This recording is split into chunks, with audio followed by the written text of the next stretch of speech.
Shalom pemirsa Embun Surgawi. Pada saat ini saya akan membawakan satu buah firman Tuhan yang berjudul Mengasihi Allah dengan Setia, yang terambil di dalam kitab Wahyu 3 ayat 14 sampai 22. Tapi sebelumnya mari kita berdoa bersama-sama. Tuhan, pada saat ini kami akan mendengarkan firman-Mu. Biarlah Tuhan yang akan berbicara dan Tuhan akan beri kepada kami hati yang hati seorang murid yang mau belajar untuk firman Tuhan. Terima kasih Tuhan. Kami serahkan firman Tuhan ini ke dalam tangan Tuhan. Dalam nama Tuhan Yesus saja kami berdoa. Amin. Saudara, bacaan di kitab Wahyu ditujukan Wahyu 3 ini ditujukan kepada jemaat di Laodikia yang disebut jemaat yang suam-suam.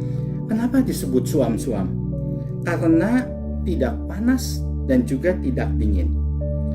Tadinya saya bingung, kenapa Tuhan mempergunakan perumpamaan ini kepada jemaat di Laodikia. Tapi ternyata memang ada dasarnya. Di dekat kota Laodikia ada dua mata air yang mengalir. Yang pertama adalah mata air panas yang digunakan untuk pengobatan. Dan yang kedua, mata air dingin, air murni, air segar, air sehat yang digunakan untuk diminum. Kota Laodikia sendiri tidak mempunyai sumber air. Dan air panas yang dialirkan ke kota itu sampai di sana menjadi suam-suam. Air yang suam itu tidak dapat dipakai untuk pengobatan, juga tidak bisa diminum karena rasanya pahit. Air yang suam itu bila dicicipi pasti akan dimuntahkan. Itulah gambaran rohani dari jemaat Laodikia. Jemaat yang tidak bermanfaat, jemaat yang tidak panas, yang tidak memberikan pemulihan rohani, jemaat yang tidak dingin, yang tidak memberikan kesegaran rohani. Dan jemaat seperti inilah yang Tuhan muntahkan, yang Tuhan akan buang, karena mereka hidup seadanya. Mereka cepat berpuas diri. Mereka membanggakan apa yang mereka punya. Nah, saudara, bagaimana supaya kita tidak menjadi jemaat yang suam-suam? Satu-satunya adalah kita harus mengasihi Allah dengan setia.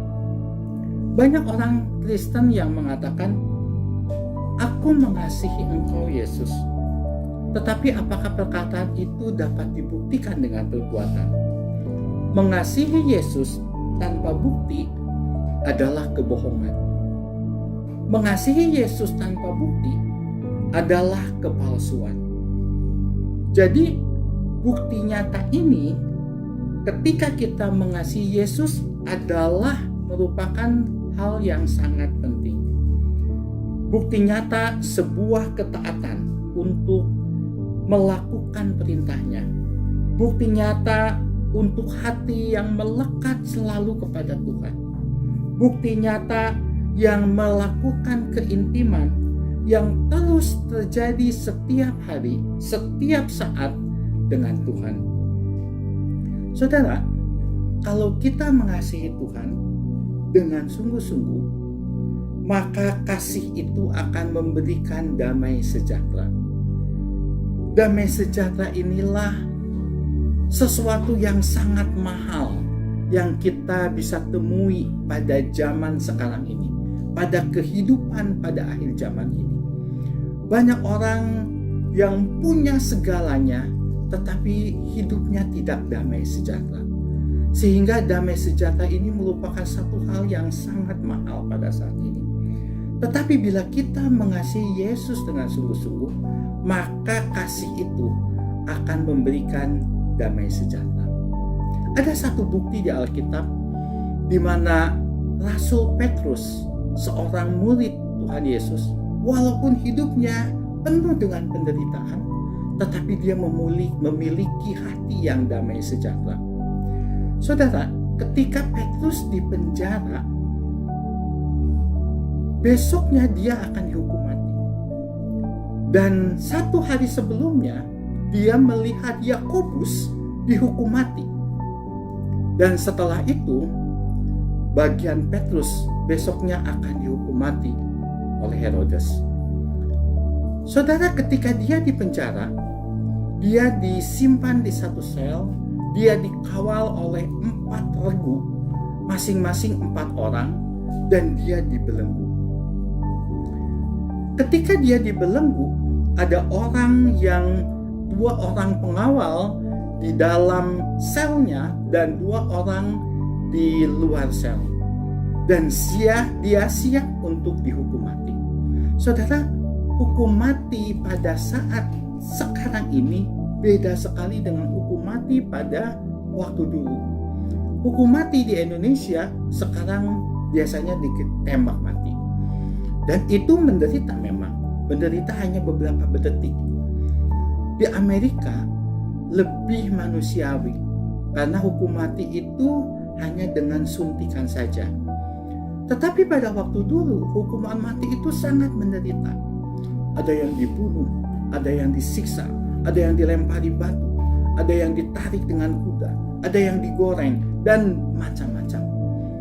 Dan Petrus harus menghadapi hal itu esok harinya. Nah, apakah mungkin Petrus bisa tenang di dalam penjara dengan keadaan besok dia akan dihukum mati? Pasti dia tidak akan tenang. Dan dia tidak senang pada saat itu. Karena apa? Karena dia akan memikirkan hukuman mati tersebut. Logika kita seperti itu. Tetapi tidak dengan Petrus. Ketika malaikat datang kepada Petrus, Petrus tidak kaget. Karena apa? Karena Petrus sedang tidur. Malaikat membangunkan Petrus dan akhirnya membawa Petrus keluar dari penjara. Yang menjadi pertanyaannya, mengapa Petrus bisa tidur dalam keadaan yang sangat menderita? Kenapa Petrus bisa tidur ketika keadaan sangat genting? Esok harinya dia akan disiksa. Rupanya Petrus mempunyai damai sejahtera di dalam hatinya. Damai sejahtera itu yang didapatkan karena dia mengasihi Allah. Saudara, di dalam kehidupan kita pada saat ini banyak sekali macam penderitaan. Tetapi bila kita mengasihi Allah dengan sungguh, maka Allah akan memberikan damai sejahtera di dalam kehidupan kita.